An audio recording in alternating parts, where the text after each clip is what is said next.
Exothermic process is a process that emits energy into the surroundings. Sometimes we call it evolution of heat. And here is a good example of exothermic process. This one over here that you see it every day in your kitchen. It's a burning of natural gas of methane, and there is plenty of heat produced in the process, and you are using it to boil water for your pasta or some other purposes. Endothermic process is the opposite of exothermic. It's a process that absorbs energy from the surrounding. So, for example, if you put several pieces of ice on the table and you will bring your hand, your palm very close to the ice, still not touching the ice, you will feel that the air around the ice is colder. It's because the energy from the air has been transferred into the ice cubes and melting them as the time goes by. So endothermic process is process that absorbs energy from the surrounding. Well, I thought it would be fun to come up with some magical creatures that are exothermic and endothermic. And I would say that my favorite magic creature that is exothermic would be Infernape. People who played Pokemon Go or similar things, they know this kind of Pokemon.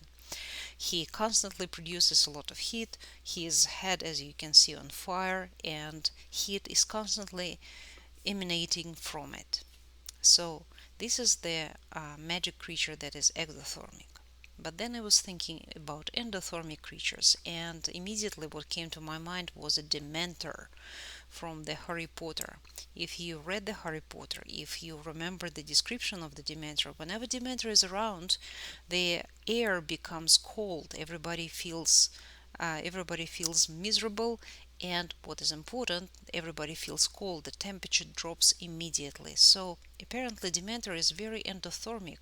It steals energy. It absorbs energy from the surrounding.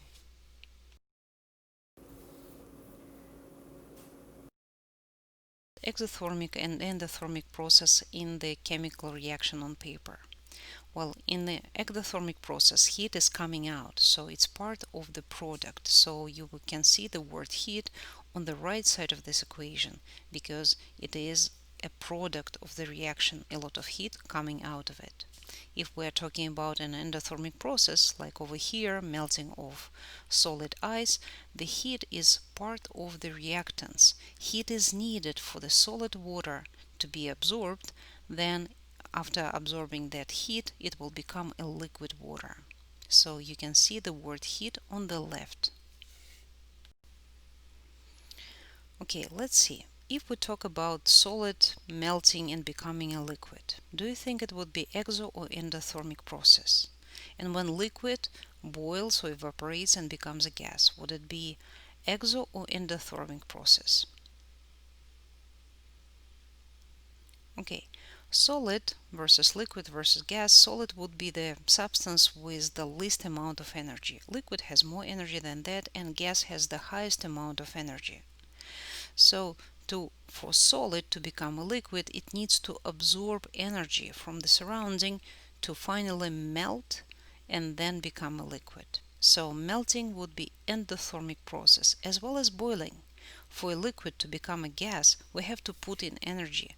To force water to boil, we are putting it over the heat and increasing its temperature. So boiling as well will be endothermic process, the process that absorbs energy. Now let's talk about condensation and freezing. Condensation, it is when molecules of gas come together and they stick together, become liquid. And then freezing would be liquid turning itself into solid. When condensation is happening, the molecules of gas, very high in energy, start to lose their energy. They start to move slower, and this is why they have time to actually stick to each other and become a liquid. So in condensations, our molecule need to move slower, so some of the energy that they have needs to be released. Condensation would be exothermic process, as well as freezing. If we compare solid and liquid, liquid has more energy. So for a liquid to become a solid, it needs to release some of that extra energy and then only after that, after this too much energy is released, then liquid becomes a solid. So freezing, also an example of exothermic reaction, or I would rather say exothermic process, because over here we are talking about physical processes. Couple new terms, or maybe you're already familiar with them. Sublimation. Sublimation is when a solid becomes a gas, bypassing the entire liquid station altogether.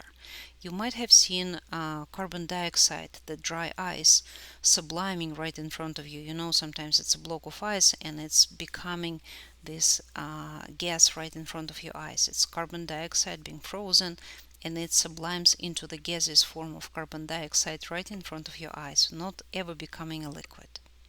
So sublimation, it's a motion from the solid phase into the gas phase. If we compare the amount of energy in solid and gas, gas has tremendous amount of energy compared to solid.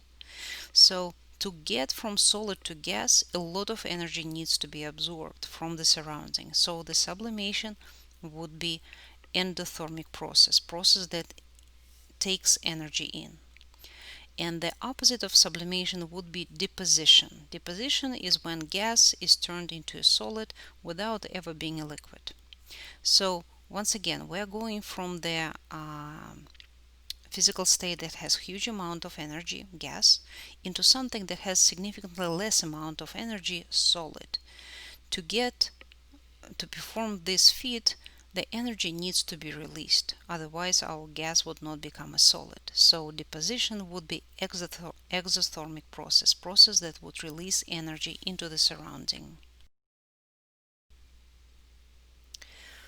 Molecular formula of solid or liquid or gaseous water is always H2O. So to identify the physical state of water, we can write a word solid on the right next to the formula, but because it takes a lot of time, we can always opt out for a smaller version. This little subscript at the bottom of the formula would identify that we're talking about solid water, meaning ice.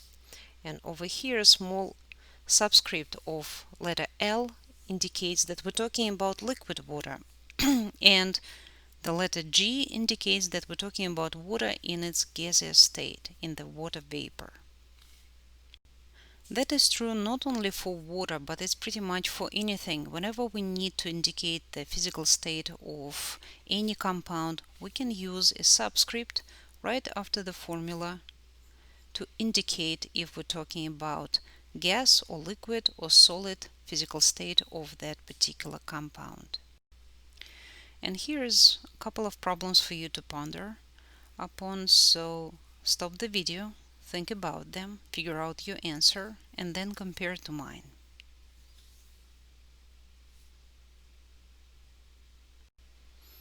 And here are the answers.